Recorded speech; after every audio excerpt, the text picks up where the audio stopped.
Patrick McNeil back here with you at the intermission as we continue to spotlight local hockey teams from around Cape Breton and go into the Nova Scotia Junior Hockey League today. And the president of the Strait Pirates, Adam Rodgers. Adam, tell us about the start to the season for your team. Seems like a pretty competitive, even start to the league. Thanks for having me on. And yeah, it's been a good start so far. Actually, we're pleasantly surprised with our success so far. We're 3-2 on the year. Coming into this year, we knew we were going to have a little bit of a rebuilding year with some younger players, more 17, 18, 19-year-olds, but we've been very pleased so far and gotten some tough wins, and we're very happy with how things are going.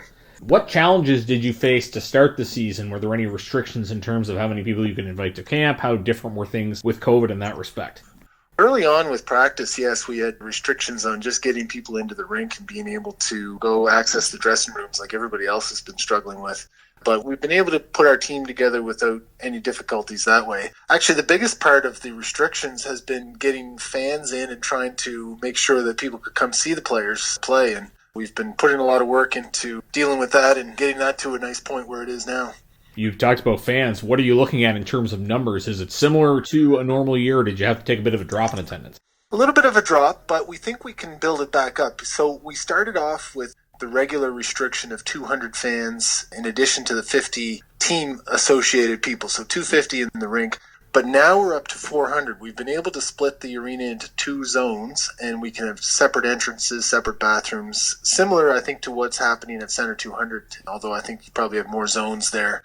We're hoping, too, that as we get closer to the playoffs, we'll be able to implement a third zone and have up to 600 into the game. So it's been a different year. We've been doing a lot more e-transfers and making sure we follow all the public health guidelines for doing those things. But so far, so good. It's been working well. We've been selling out. The tickets are in high demand, and we're really pleased with the response that we've been getting from fans, cooperation. Everything's been great so far. Tell us how strong the rivalries are with the other two Cape Breton teams. The Miners would be the traditional one. Eskasoni, of course, is on the scene now, and also Antigonish, geographically, is your closest rival. Tell us about those rivalries, and are those fans able to make their way to the Strait to watch games? They are. In our first game against Eskasoni, there was a few disappointed visiting fans, I think just because we were limited to 200. Normally, we would get 300 or 400 at a game anyway, but we've been able to set aside some tickets for visiting fans, so that's been great. But this year in particular, because of the pandemic, we've pulled back the schedule and we're only playing within our own division, so that's even more games against these rivals.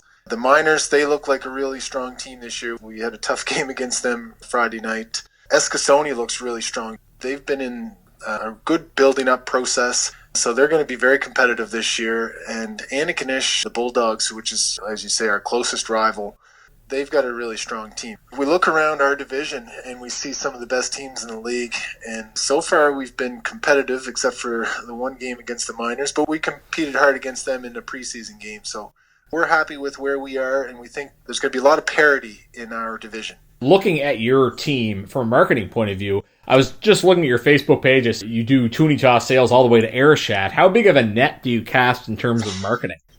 We consider ourselves not a Port Hawkesbury team, but the Strait team, Strait region. We cover up Route 19. We've got a lot of new players from up that way this year, up in Inverness County. We cover into Richmond County. We've got board members, players, and selling tickets out in Airshot. Even over into the mainland, into Antigonish County. We've got lots of fans in Mulgrave and eastern Antigonish County. It covers a wide geographic area, and we draw a lot of fans in that way. You look on social media, there's a lot going on Facebook. I see post-game press conferences. I don't know how much marketing usually goes on for a team at the Junior B level. How are you trying to use social media to get the word out there? We've been doing this for a few years now. This is my fourth year as president. And in the second year, we were named Executive of the Year. That's one of the reasons is we've really upped the game in terms of social media. We've tried to keep people updated on Twitter. We do a lot of Facebook Live events. So we do the post-game interview with the coach, or if the player has had a standout game, we'll try to interview them as well. And we get a lot of response for that, and I think the players and the coaches enjoy it too.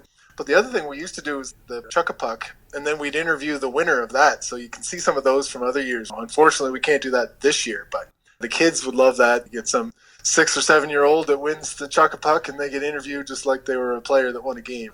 Gets the kids in the rink having a lot of fun and enjoying a different experience for them. Lastly, if somebody were to come out to watch the Strait Pirates this year, who are some of the key players to watch for in your team? We've got some names people would recognize. Avery Warner is our captain this year, TELUS Cup champion with Cape Breton West. Josh Foster and Jason Johnson, both league all-stars, have been having great seasons so far. Some of the other new people would be familiar with from Cape Breton West again, we've got Lewis Taylor, Blake and Luke Hadley, Matt Ellis, who was in the Rimouski camp this year. Eagles fans would be familiar perhaps with Joshua Ludi, who was a goalie that was a draft pick of the Eagles. Our other goalie is Matthew Spinella, who's up in the Pictou Crushers camp this year. Some people with some pedigree and some talent and some history of playing big games, so we're very excited with the team we have this year. Very good. Hopefully a strong season for your team coming up. Best of luck, Adam. Thanks for telling us all about it. Great, Pat. Glad to be able to do so. That's Adam Rodgers. He's the president of the Strait Pirates Junior B hockey team. You're listening to the intermission of McDonald Auto Hub, Cape Breton Eagles Hockey, 1270 CJCB.